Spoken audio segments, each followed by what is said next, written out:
محمد رسول اللہ۔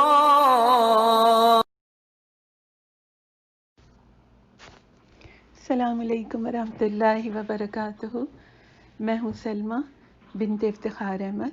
آپ کے سامنے میں پڑھ رہی ہوں محمد عربی۔ بسم اللہ الرحمن الرحیم۔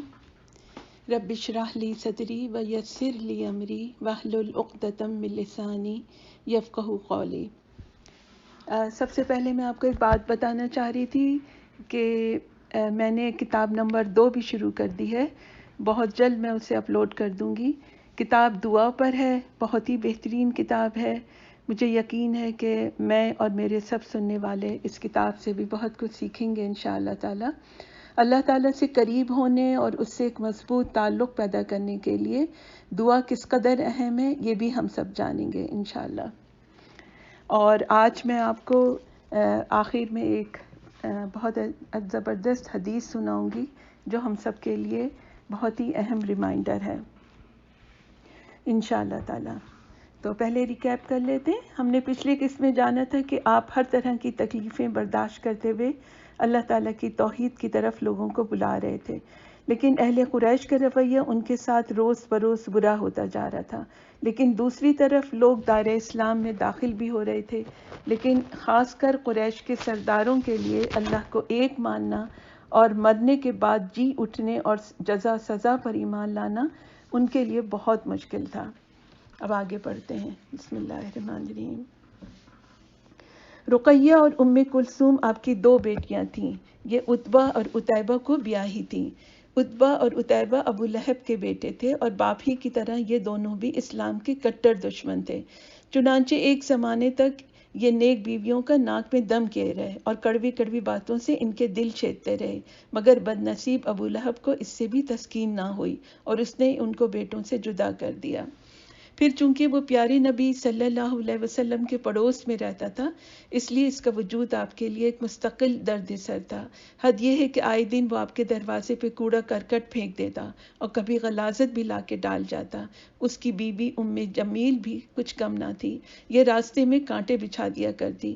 دشمنوں کا آپ کے ساتھ یہ برتاؤ تھا، مگر اس پر بھی آپ نے شرافت کا دامن کبھی ہاتھ سے نہ چھوڑا اور ان کی بدتمیزی کا جواب ہمیشہ اعلیٰ ظرفی اور خوش اخلاقی سے دیا۔ وہ سب کچھ کرتے رہے اور آپ دیکھا کرتے اور صبر کرتے۔ کبھی پریشان ہو جاتے تو صرف اتنا فرماتے، آل مطلب پڑوسی کے ساتھ کیسا سلوک ہے یہ؟ آپ کا سب سے بڑا دشمن ابو جہل تھا۔ دشمنی میں یہ ایک دم دیوانہ تھا، شرافت و وقار سے بالکل ہی بیگانہ۔ آپ کے لیے ہر برا کام اسے گوارا تھا۔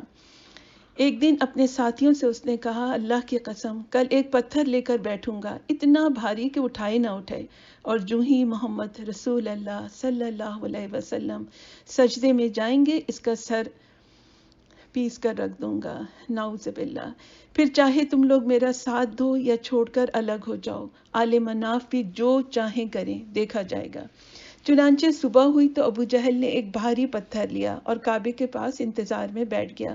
قریبی ساتھی بھی بیٹھ گئے۔ پھر روز کی طرح پیارے نبی صلی اللہ علیہ وسلم آئے اور رکن یمانی اور حجر اسود کے درمیان کھڑے ہوئے اور نماز میں مصروف ہو گئے۔ پھر جو ہی آپ سجدے میں گئے، ابو جہل اٹھا اور اس نے پتھر اٹھایا اور آپ کی طرف بڑھا۔ ساتھی چپ چاپ بیٹھے دیکھتے رہے کہ کیا ہوتا ہے۔ کتنا عجیب منظر تھا یہ، ایک دشمن خدا اس سر کی طرف کچلنے جا رہا تھا جو سر اللہ کے قدموں کو چھو رہا تھا، اس وجود کو مٹانے جا رہا تھا جس کا نگہبان خود اللہ ہے۔ ساتھی ہونے والے حادثے پر نظریں جمائے دھڑکتے ہوئے دلوں سے ابو جہل کو دیکھتے رہے۔ اچانک کیا دیکھتے ہیں کہ وہ لوٹ پڑا، چہرہ اترا ہوا تھا، آنکھیں چڑھی ہوئی تھیں اور ہاتھ میں پتھر جوں کا توں تھا۔ ساتھی سخت حیران ہوئے، بڑھ کر انہوں نے پوچھا، ارے ابو حکم کیا ہوا کیا ہوا؟ ابو جہل ہانپتے ہوئے بولا، ارے تم کو کچھ دکھائی نہیں دکھتا؟ سامنے آگ کا الاؤ ہے، ذرا بھی آگے بڑھا تو بھسم ہو کر رہ جاتا۔ یہ سن کر وہ حیران ہوئے اور حیرت سے اس کا منہ تکنے لگے۔ پھر انہوں نے سوچا کہ معلوم ہوتا ہے ارادہ بدل گیا ہے اور کرنے کو جی نہیں چاہتا، بس اسی لیے ہیلے بہانے کر رہا ہے۔ چنانچہ ایک ساتھی تو جوش سے بےتاب ہو گیا اور فوراً اس نے وہی پتھر اٹھایا اور اسی ارادے سے آپ کی طرف بڑھا، مگر کچھ ہی دور گیا کہ اس کے بھی قدم رک گئے اور پھر وہ لوٹ پڑا۔ لوگوں نے دیکھا کہ اس کا چہرہ بھی اترا ہوا تھا اور خوف سے آنکھیں پتھرائی ہوئی تھیں۔ اسی طرح اللہ تعالیٰ نے آپ کی مدد فرمائی اور دشمنوں کی سازش دھری کی دھری رہ گئی۔ یہ کوئی پہلا واقعہ نہیں تھا، قریش نے بڑی بڑی سازشیں کی اور بار بار کی، لیکن ان کے ارمان کبھی پورے نہ ہوئے اور وہ مسلسل منہ کی کھاتے رہے، پر اب بھی وہ اپنی حرکتوں سے باز نہ آئے۔ آپ پر کسی طرح بس نہ چلا تو انہوں نے بیچارے کمزور مسلمانوں کو نشانہ بنایا اور ان کو تڑپا تڑپا کر دل کی بھڑاس نکالنے لگے۔ پھر اس کام میں قریش تنہا نہ تھے اور بہت سے قبیلے بھی ان کے ساتھ تھے اور ان کی پیٹھ ٹھونک رہے تھے۔ ان قبیلوں نے آپس میں معاہدہ بھی کیا۔ اس معاہدے کی روح سے کوئی قبیلہ کسی مسلمان کو پناہ نہیں دے سکتا تھا۔ ہر قبیلے کا فرض تھا کہ جہاں کہیں مسلمان مل جائیں وہ ان کے لیے سراپا ظلم و ستم بن جائیں، ان کو خوب ماریں پیٹیں اور جس طرح ہو سکے انہیں ذلیل اور رسوا کریں۔ شرافت اور انسانیت سر پیٹیں تو پیٹا کریں، اس کی ذرا بھی انہیں پرواہ نہ کریں، اور اگر کسی کا غلام یا باندی مسلمان ہو جائے تو اس پر ذرا بھی ترس نہ کھائیں۔ ترس کھانا تو درکنار، اسے وہ اتنا ستائیں کہ وہ نئے دین سے بیزار ہو جائے اور اپنے آبائی دین ہی کی پناہ لے۔ دن بدن ان کے مظالم بڑھتے ہی جا رہے تھے۔ ان ظالموں نے بے کس مسلمانوں کو قید کیا، مارا پیٹا، بھوکا پیاسا رکھا، مکے کی تپتی ہوئی ریت پہ لٹایا، لوہے کی گرم سلاخوں سے داغا، پانی میں غوطہ دیا اور نہ جانے کیا کیا کیا، مگر ان سب کے باوجود پوری پامردی سے اسلام پہ جمے رہے اور مردانہ وار ساری آزمائشوں کا مقابلہ کرتے رہے۔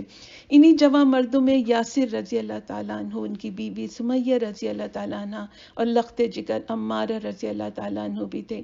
یہ تینوں مکے کے غریبوں میں سے تھے اور بہت پہلے اسلام لے آئے تھے۔ خاندان والے ان کے کپڑے اتار دیتے اور جب دوپہر سخت ہو جاتی تو تپتی ہوئی ریت پر لٹا دیتے۔ اس کے علاوہ کبھی آگ بھی جلاتے اور کبھی آگ میں جلاتے اور کبھی پانی میں غوطے دیتے۔ اسی بے کسی کے عالم میں رحمت عالم صلی اللہ علیہ وسلم کا گزر ہوتا تو آپ ان کو تسلی دیتے اور بہت ہی درد بھرے لہجے میں فرماتے، صبر کرو صبر، تمہارا ٹھکانہ جنت ہے۔ حضرت عمار کو بھی ظالم لوہے کی ذرا پہنا کر دھوپ میں چھوڑ دیتے یا تپتی ہوئی زمین پہ لٹا کر اتنا مارتے کہ وہ بے ہوش ہو جاتے، لیکن اس مار پیٹ اور دھوپ کی سختی سے ایمانی گرمی میں کوئی کمی نہ ہوئی۔ انہی جوان مردوں میں ایک حضرت بلال رضی اللہ تعالیٰ عنہ بھی تھے۔ وہ یہ حبشہ کے رہنے والے تھے اور خلف کے بیٹے امیہ کے غلام تھے۔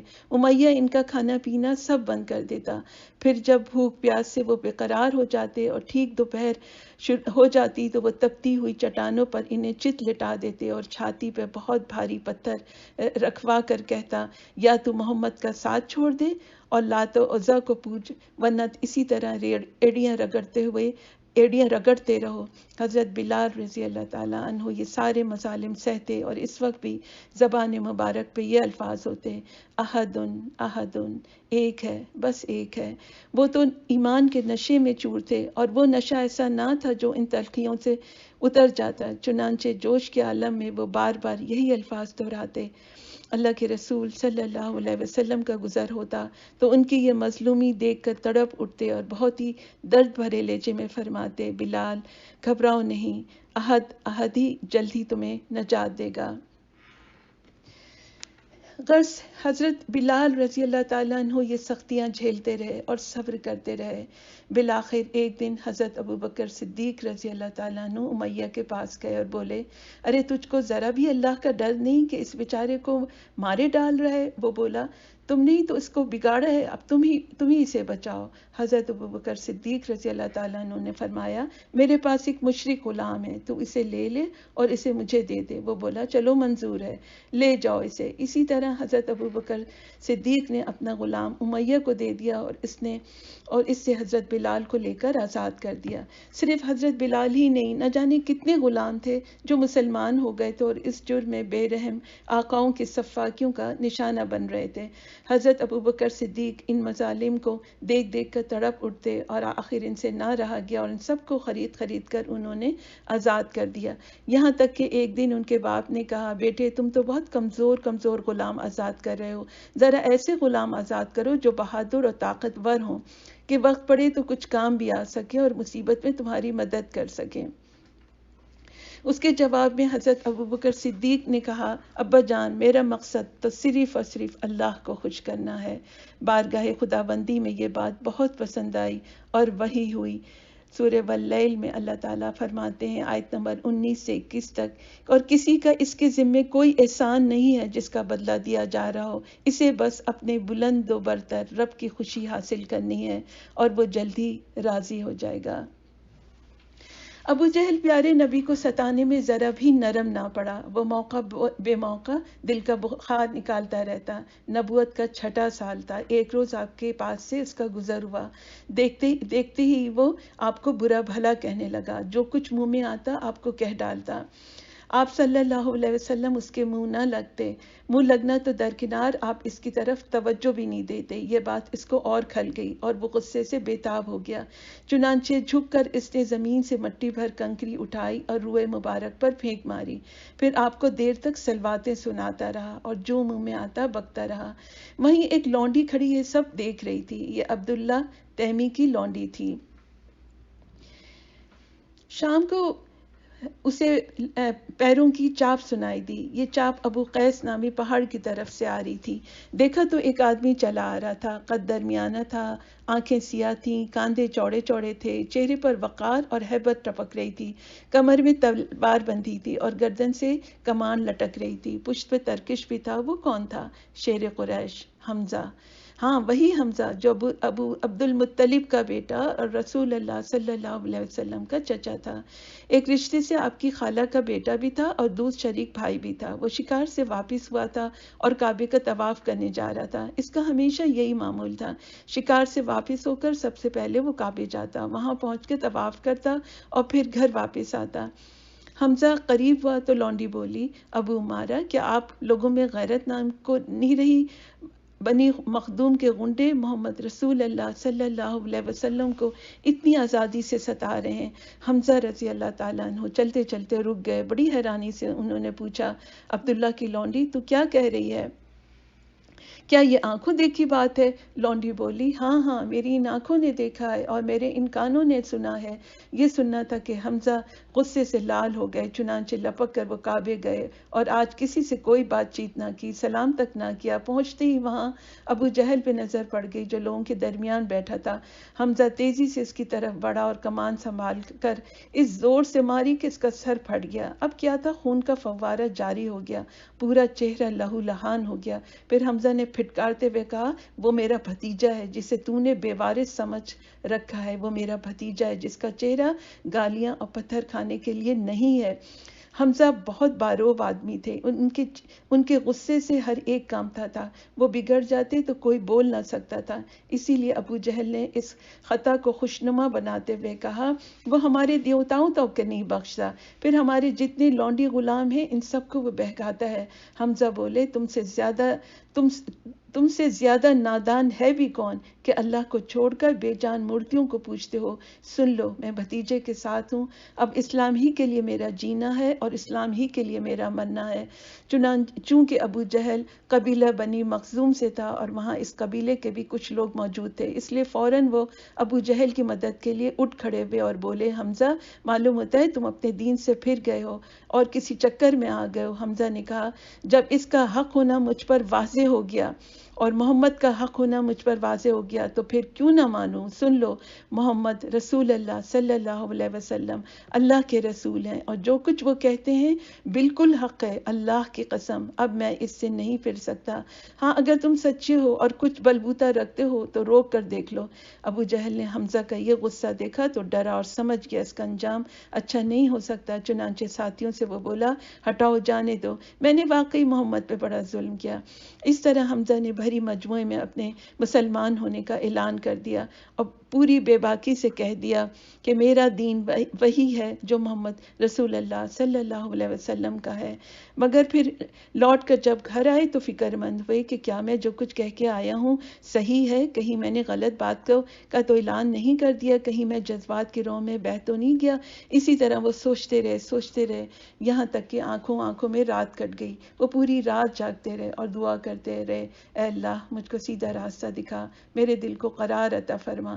پھر صبح ہوئی تو انہیں ایسا معلوم ہوا گویا سینے کے پٹ کھل گئے، دل کو پورا اطمینان ہو گیا اور باطن نور یقین سے جگمگا اٹھا۔ چنانچہ وہ دوڑتے ہوئے بھتیجے کے پاس آئے اور اپنے مسلمان ہونے کی خوشخبری سنائی، نیز مرتے دم تک دین کے لیے جان لڑانے کا عہد کیا۔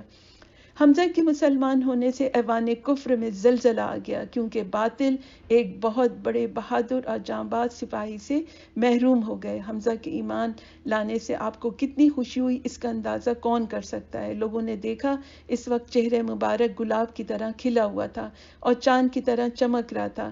نیز اسی موقع پر بے اختیار آپ کی زبان سے نکلا، اے اللہ حمزہ کو ثابت قدم رکھیے گا، کیونکہ حمزہ قریش کے سب سے بڑے پہلوان تھے، ان کی بہادری کا ہر طرف چرچا تھا، ہر چھوٹا بڑا ان سے دبتا تھا۔ اس طرح ان کا مسلمان ہونا اسلام کے دور اقبال کا آغاز تھا۔ پھر اسی وقت آپ نے دعا فرمائی، خدایا عمر اور عمروں میں جو بھی تجھے زیادہ محبوب ہو اس سے اسلام کی مدد فرما۔ عمر خطاب کا بیٹا تھا اور عمر ابو جہل حشام کا، یہ دونوں بھی قریش کے بہت ہی طاقتور اور بااثر سردار تھے۔ آپ کی تمنا کہ ان دونوں میں سے کوئی مسلمان ہو جائے، اسلام کی شوکت دوبالا ہو جائے۔ مسلمان رفتہ رفتہ بڑھ رہے تھے، اس سے قریش بہت پریشان اور فکر مند تھے، لیکن حمزہ رضی اللہ تعالیٰ عنہ کا اسلام لانا ان کے لیے ایک عظیم سانحہ اور ان کی عزت اور اقتدار کے لیے کھلا ہوا خطرہ تھا۔ ایک روز کا واقعہ ہے، قریش جمع تھے اور آپس میں باتیں کر رہے تھے، پیارے نبی صلی اللہ علیہ وسلم کا ذکر چھڑا۔ قریش کا ایک سردار بولا، بھائیو کیا میں جاؤں اور محمد سے گفتگو کروں؟ میرا خیال ہے اس کے سامنے کچھ باتیں رکھوں، ہو سکتا ہے کہ مان جائے۔ چنانچہ عتبہ اٹھ کر پیارے نبی صلی اللہ علیہ وسلم کے پاس آیا اور بولا، بھتیجے تمہیں معلوم ہے تم کتنے اونچے خاندان کے فرزند ہو، ہمارے دل میں تمہارا کیا مقام ہے اس سے بھی خوب واقف ہو، مگر تم نے بہت بری آواز اٹھائی ہے، دیکھ رہے ہو پوری قوم تتر بتر ہو گئی ہے۔ اس طرح عتبہ وہی باتیں کرتا رہا جو اس سے پہلے لوگ کر چکے تھے۔ پھر عتبہ اپنی باتوں سے فارغ ہوا تو آپ نے فرمایا، ابو ولید ذرا سنیے، میں بھی کچھ سناتا ہوں۔ اس کے بعد آپ نے سورہ سجدہ کی تلاوت کی۔ عتبہ پوری توجہ سے سنتا رہا اور کئی جگہ تو اس کا دل دہل گیا۔ پھر آپ تلاوت سے فارغ ہوئے تو وہ اٹھا اور قریش کی طرف لوٹ پڑا، لیکن اب اس کی رائے پہلے جیسی نہ تھی، اب اس کے دل کی دنیا بدل چکی تھی۔ چنانچہ ساتھیوں کی نظر پڑی تو اس نے دور ہی سے کہا، خدا کی قسم یہ وہ چیز نہیں جو یہاں سے لے کر یہ گیا تھا۔